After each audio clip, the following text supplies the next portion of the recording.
Let's learn piece value now. So it's important to remember that these are relative values, which are, they serve as a guidance to you what piece to protect and which to capture. So in different positions, there will be different values.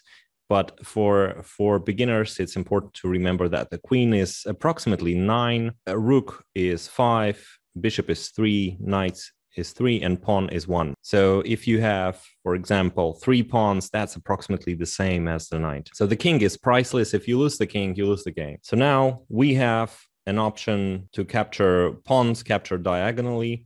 So we have an option to capture either the queen or the bishop. So in this situation, the bishop is worth 3 points and the queen is 9. So we take the higher value. Here we can take a pawn, which is 1, bishop 3, rook 5. So we can take the rook, but the problem is that we will be recaptured by the bishop. So we sacrificed 9 and got 5. So in the end, we are -4. So here we can take the bishop.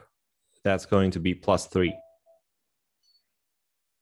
We are under check, and we can move to e4.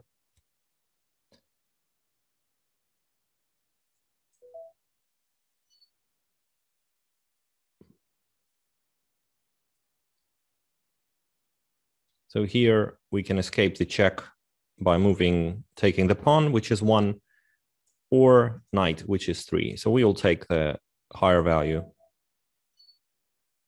Here we can capture the knight, 3, rook, 5, and queen, 9. But the problem is that this knight is pinned. It cannot move.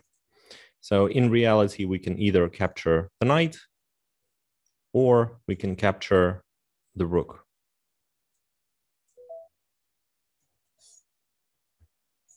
So remember all of these values. Let's have a combination. So looking if we were to make 2 moves, how to give a check. So the easiest way to give a check is via this rank and this file, or we can do it through G5 and G8.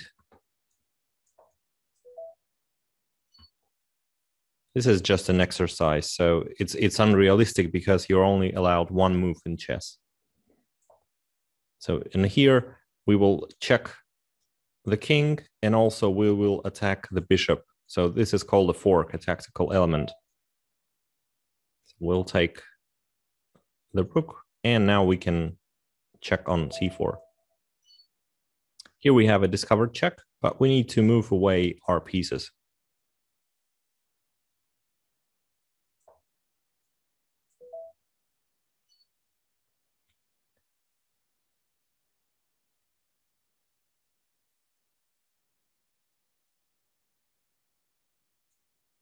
So we can play knight g5 and bishop f7.